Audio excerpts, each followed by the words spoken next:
Remember that last video we did about vital signs? All right, Dr. Moses, you remember that video we did a couple weeks ago? Temperature, pulse, respiration, BP, O2. Brad, I've had influenza type A. I don't think I can remember it. All right, well, let's go through a little refresher course today. I'm going to teach you a little bit about temperature. Temperature? Temperature. Happy to learn. Perfect.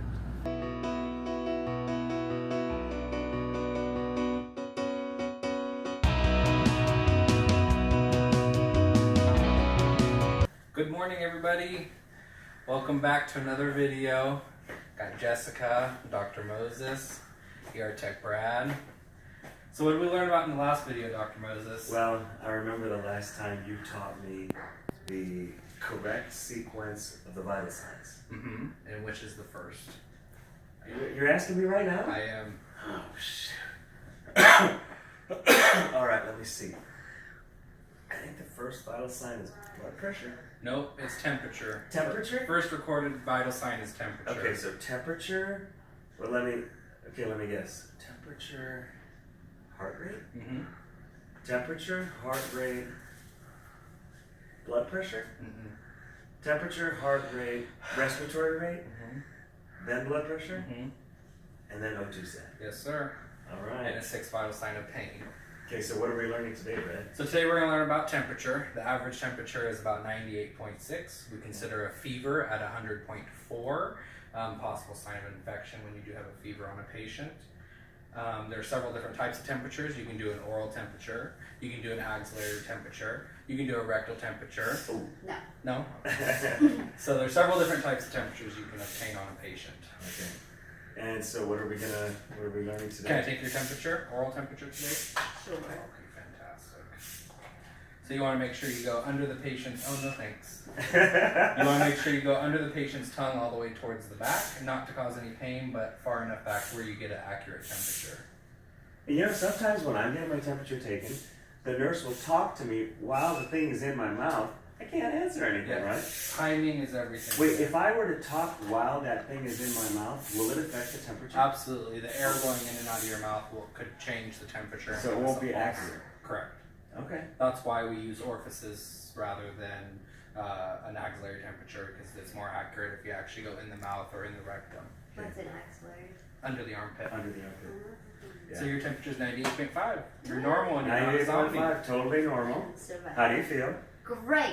Now, remember how you were sick a little bit ago? Did you get over that? Yeah, Did you give that to me? very possible. I hope not. I think it made its way around. It made its way around, yeah. So, all right. So for today, we're learning the first vital sign, which is temperature.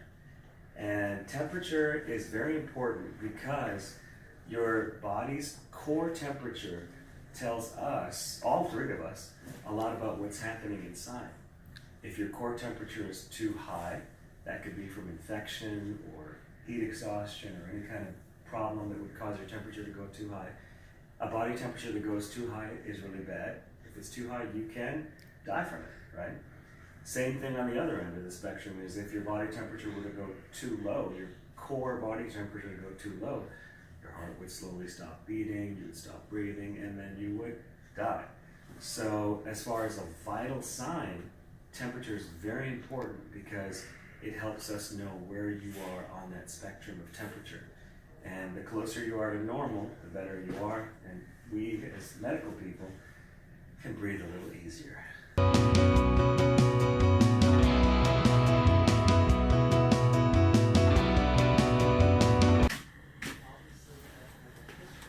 Today I'd like to thank Brad, ER Tech Brad, for his tutorial.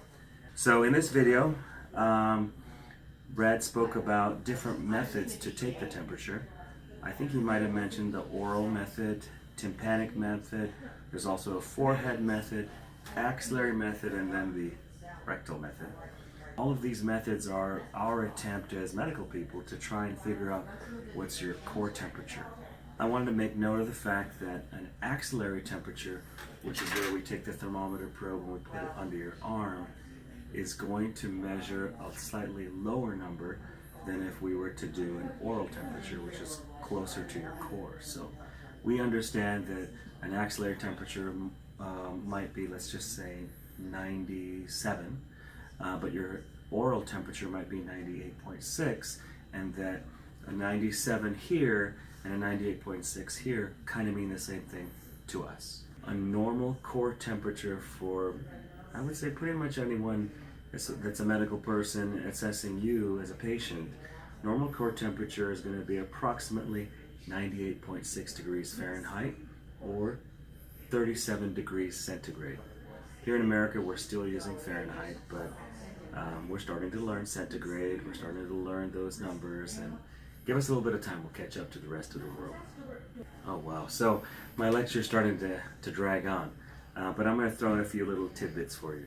We talked about this core temperature being 98.6, but you know, in my clinical practice over the last 20 years, I've noticed that some people, particularly people who are a little bit more younger, let's say 20 to 40-ish, may sometimes have a core temperature that's a little higher than normal. And then something that I see quite commonly is people above the age of 65 might have a core temperature that's lower than the quote-unquote normal that we said of 98.6 Fahrenheit or 37 degrees centigrade. So I'm going to challenge any of you watching this video to get out there and buy a thermometer. And even if you're well, not sick at all, go ahead and take your temperature. And try to record what that temperature is. Maybe do it a couple days in a row or every other day for a couple days, just to get a general idea of what your core temperature is. Use the same method each time you take your temperature and just kind of get a feel for it. Because when you come into the ER to see me, I'll be able to think, so she's telling me her core temperature is usually 99, and now her temperature is 100 or 101 or whatever. She's got a fever or whatever it might be. I'll figure it out. But if you have a general idea of your core temperature because you've taken it at home, that can be very meaningful for us. As you can see, the topic of body temperature can get really complicated. I mean, I could probably talk for another 2 hours and still not really fully cover the topic. But for today, I think ER Tech Brad put it well when he said that temperature is the first vital sign. Thank you for watching. Stay tuned for the next video. You'll learn something again.